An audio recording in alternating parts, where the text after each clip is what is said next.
Bapak Ibu, saudaraku yang dikasihi oleh Tuhan Yesus Kristus, kita berjumpa kembali dalam program I5, Immanuel 5 Minutes. Bersama saya, Pendeta Esra Sudarsono. Terimalah salam dari kami, damai di hati, tekun bersekutu, dan tangguh melayani. Bapak Ibu, saudaraku yang dikasihi oleh Tuhan Yesus, firman Tuhan hari ini kita baca dari kitab Yosua, pasalnya yang ke-14, ayat 6 hingga ayatnya yang ke-15 dengan tema upah dari kesetiaan. Sebenarnya cukup sulit atau tidak mudah bagi kita untuk membedakan antara kehidupan yang beriman dengan kehidupan yang mencobai Tuhan. Pada waktu Kaleb berusia 40 tahun, terhadap sebuah fakta yang sama, yaitu tentang tanah Kanaan yang berlimpah susu dan madunya, tetapi didiami oleh suatu bangsa yang kuat dan kota yang berkubu, kota-kota yang besar. Kaleb bersama Yosua memperlihatkan optimisme bahwa bangsa Israel sanggup merebut tanah Kanaan. Hal ini berbeda dengan 10 pengintai lainnya yang sama-sama diutus oleh Musa untuk melakukan pengintaian di Kanaan. Bapak Ibu saudara yang dikasihi Tuhan, 45 tahun kemudian ketika Kaleb berusia 85 tahun, kalau pada saat ini boleh dikatakan sebagai seorang lanjut usia, ternyata Kaleb masih memiliki optimisme bahwa ia dapat merebut tanah Kanaan yang dijanjikan Tuhan kepadanya menjadi bagiannya. Kaleb dengan yakin mengatakan bahwa kemampuannya berperang masih sama dengan 45 tahun yang lalu ketika ia masih muda. Bapak Ibu saudara, sampai saat ini pun banyak orang lanjut usia yang masih berpikir seperti Kaleb. Walaupun rambut sudah memutih, kulit sudah keriput, daya tahan tubuh melemah.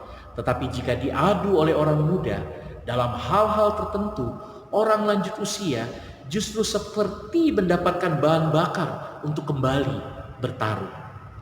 Sayangnya pada saat ini kita berada dalam adaptasi kenormalan baru. Seperti menyaksikan kemampuan orang lanjut usia untuk tetap hadir di tengah masyarakat dan berkiprah. Adaptasi kenormalan baru ini membuat orang lanjut usia untuk tetap tinggal di rumah demi menghindari wabah yang mematikan, baik bagi orang lanjut usia itu sendiri maupun bagi orang-orang di sekitarnya. Dalam hal beribadah, masih ada dan masih banyak gereja yang menghimbau bahkan melarang kaum lanjut usia untuk beribadah di dalamnya. Saya baru saja mendengar kabar bahwa sejumlah pusat perbelanjaan di Jakarta, mal dan toko-toko tertentu betul-betul melarang kaum lanjut usia untuk berbelanja. Sehingga kalaupun mereka berbelanja, maka mereka harus menyerahkan daftar belanja kepada security ataupun satuan pengamanan ataupun para pelayan, dan kemudian para pelayan ini yang membelanjakan dan menyerahkannya kepada lanjut usia yang menunggu di luar toko ataupun di luar mal tersebut. Bapak Ibu saudara, terhadap aturan maupun pembatasan ini, mungkin para kaum lanjut usia akan berujar seperti Kaleb. Pada waktu ini aku masih kuat seperti pada waktu itu. Lalu bagaimana kita menyikapi keadaan yang saat ini terjadi? Saya percaya Bapak Ibu saudara, pada saat seperti sekarang ini kita semua sedang berjuang bertahan hidup, menjaga kelangsungan hidup, membangun dalam segala peluang yang ada. Perjuangan ini dilakukan di berbagai ruang hidup, termasuk di rumah. Karena itu baiklah kita ingat, bukankah rumah atau keluarga ini adalah juga merupakan hal yang Tuhan janjikan kepada kita semasa muda. Sewaktu kita berusaha untuk tetap optimis dalam segala pergulatan hidup, bekerja dalam ketaatan dan takut akan Tuhan, mempertaruhkan iman, sehingga kita sekarang memaknai rumah atau keluarga sebagai bagian yang Tuhan janjikan kepada kita.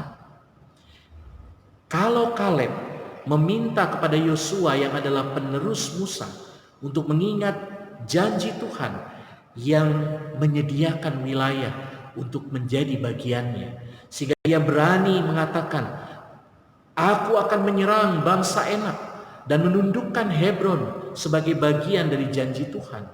Walaupun ia sudah lanjut usia, maka pada saat ini mari kita sebagai orang tua ataupun kita yang memiliki orang tua dan para kaum lanjut usia untuk tetap setia kepada Tuhan di tengah rumah tangga dan keluarga kita, untuk melanjutkan perjuangan dengan membakar optimisme, menyiram harapan pada generasi muda kita di rumah, anak-anak, menantu, cucu-cucu, dan bahkan mungkin cicit kita, untuk terus mendapat bagian bukan saja ketika kuat dan maju berperang, tapi ketika kita setia mempercakapkan firman Tuhan meskipun di rumah, tetap setia mendalami firman Tuhan meskipun di rumah, karena kita yakin ini ada upahnya.